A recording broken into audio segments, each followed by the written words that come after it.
Good afternoon, everyone. Good afternoon to some, good morning to others. Happy Friday to all. My name is Tom Shukas. I'm the manager of network communications here with the 988 Lifeline. I want to thank you all for joining our updates for the unified platform today, which occur on the first Friday of every month. A couple of things before I pass it over to Melanie for our regular updates. Just want to remind folks that we do have real-time captioning and ASL interpretation. They should be spotlighted, and you should see both interpreters on your screen. To view closed captioning, on the bottom toolbar, you'll see three dots. If you click closed captioning there, it should be available and you should have those captions start to pop up. This conversation is being recorded today, so if you have to leave early or if a colleague is not able to join until later, this recording will be available on the Network Resource Center at a later date, probably next week, so you can catch it there.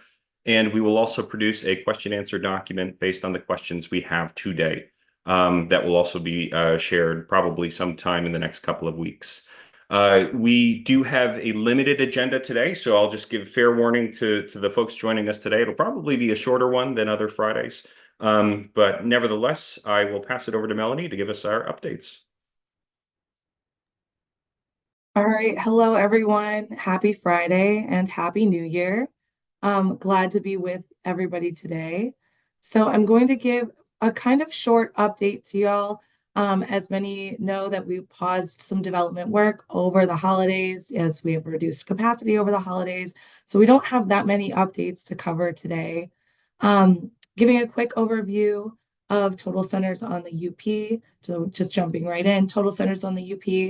We have 43, we have 70 programs, 39 states, and 22,944 users currently on the UP. So that's the total number of accounts that we have on the platform. Additionally, I know that one of the things that we've talked about in the past is outbound SMS. So outbound SMS, we are moving into our testing phase for outbound SMS. So very excited to be moving into testing. We are still on track to release outbound SMS this month, so very excited about that. And we'll keep you updated as we move through the testing process of the exact release date as it comes up. Wanted to share some exciting things that are coming up this month alongside outbound SMS. We will be scheduling and recruiting out usability sessions and user research sessions with our centers that are using the UP. So we're going to be recruiting folks to give us feedback on how they're using the reporting tool within the platform. We want to learn more about what your reporting needs are, as well as how you're using the tool, if you're using other tools that have been really helpful. We want to know like the full understanding of your reporting needs and what would make reporting and pulling data out of the UP easier and more seamless and more reliable for y'all. So look out for an email on usability sessions coming up. We're very excited to talk with folks about their experience and learn more. Everything that we learn from those sessions, which we'll aim to wrap up by the end of January. Everything that we learned from those sessions we'll pull into our planning meetings for the unified platform and develop, take those insights to develop user stories and build out new features within the platform to meet those needs. So it's a really direct line between those conversations and the development work that we're going to be doing this year. I wanted to give a quick review of best practices on the UP. So one thing as a reminder is that when using the platform to disable pop-up blockers, I know I say this almost every webinar, and that's because I've learned that when you restart or relaunch your browser, sometimes if there's updates, occasionally pop-up blockers can come back on. So it's always a good practice to just double check that they've been disabled before using the platform. The last thing is that we've gotten some feedback asking kind of which emails do I use to ask questions about the UP or report an issue. So if you have a general question about the unified platform, email up.info@vibrant.org. That's going to be a really great resource when you have general questions about the UP, as well as if you're a current user and you have questions about the platform, or if you're interested in migrating to the UP, that's a great email to use to reach out to us. If you're having an issue with the platform, so if you think you're experiencing a bug or if you think there's a glitch on the platform, Lifeline Tech Rec at vibrant.org is going to be the place that you should email. And please send screenshots of that experience of the bug you're experiencing. That goes a really long way into helping us understand what the issue is and the root cause is. So just those two different emails. General questions would go to up.info@vibrant.org. And then bugs or glitches would go to Lifeline Tech Rec at vibrant.org. And I saw that someone asked if we can drop them in the chat. Absolutely, I can drop those in the chat for you as well. Those are the main updates from me. As I mentioned, it is a quiet time in our world due to the holidays. So those are my main updates. I can pass this back to Tom. Wonderful. Thank you, Melanie.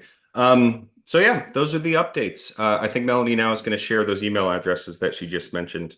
And we invite folks that have any questions about the unified platform, what was just shared, or any other aspects of the platform to ask your questions now. You can use the chat feature at the bottom toolbar of the Zoom. All right, first question. Are there any plans to offer tax chat integration with other platforms? That's a really good question, Amanda. I would need to learn more about what you mean by integration with other platforms and your specific center operations. So feel free to reach out to up.info to follow up and make sure to include your center engagement manager on that as well. Great. Okay, next question. Do you have a release date for outbound SMS? We are currently moving into testing. And so a lot of what our release date depends on is what we find during testing. So while we have a tentative release date of January 16th, we are keeping it open to make sure that we thoroughly test the entire experience and don't want to cause any issues if there is a delay. So. Okay, next question. Is it possible to pull the data from the post and pre-contact survey?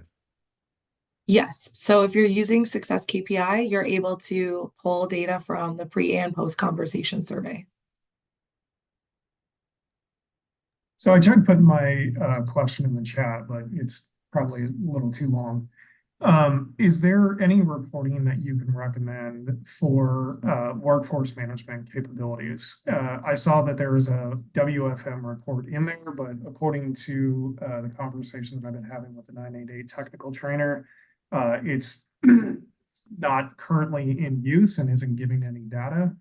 And then the information that I see in some of the other reports does not provide the kind of detail that we need in order to be able to accurately calculate staffing needs. Okay, that's a good question. My first instinct is to go to the agent reports. It sounds like maybe you've already checked the agent reports.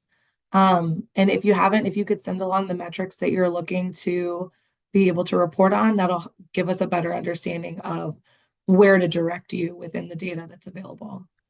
Yeah, so I've used the agent report. When I pulled it this morning, it was NA in pretty much every column. So I'm not sure if it's a temporary glitch or I think it could potentially provide us with the information that we need. But with it not displaying any data, it's not giving me what we need. Okay, that sounds like a bug to me. Yeah, so I would reach out to Lifeline Tech Rec and just let them know that you're not seeing any metrics populate in that report. So.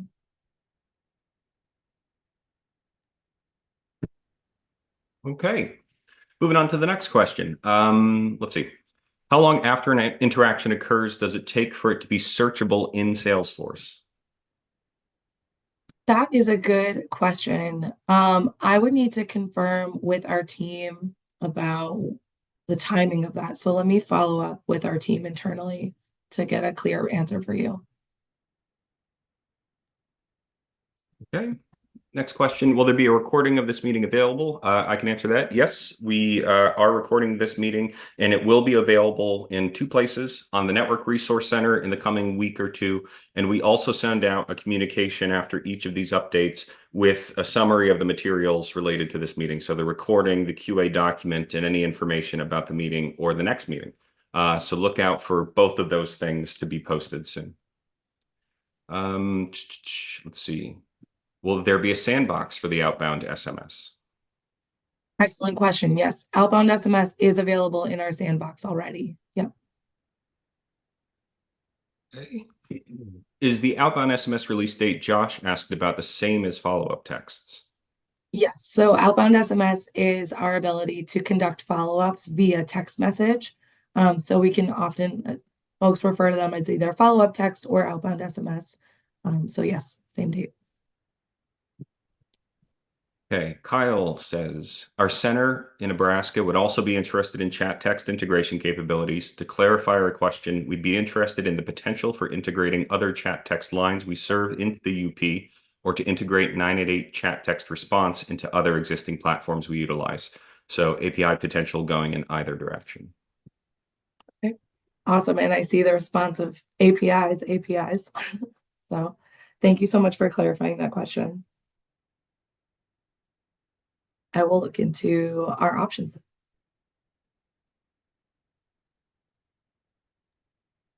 All right. Next, would we need to register for a sandbox training session if we are interested in testing out the outbound SMS? Yes. So if you are interested in registering for a sandbox session, you can reach out to 988 Technical Training. So again, another email, and I will add that to the list. So the 988 Technical Training team will be able to assist you. Let me just pull up that email here.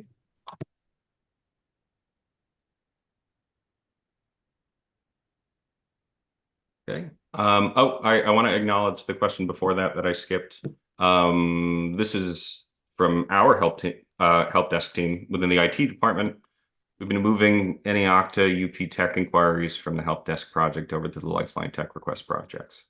Any information we can ask of the user before we move it over to you guys at LTR. Melanie, if you have a response to that, otherwise we can follow up afterward. Yeah, let me just reread the question to make sure I'm fully understanding. Is there any helpful information that we can ask of the user before moving it over? Yes, if there are, so what's really helpful for I'm so us. sorry. This is the interpreter. The question for me wasn't clear as well. I didn't catch the whole question. I'm sorry. Do you mind repeating the question? Yeah. So it says, hi, I'm Larissa from help desk team within the IT department. We have been moving any Okta/UP Tech inquiries from the help desk project over to the Lifeline Tech requests project. Is there any helpful information we can ask of the user before we move it over to you guys at LTR?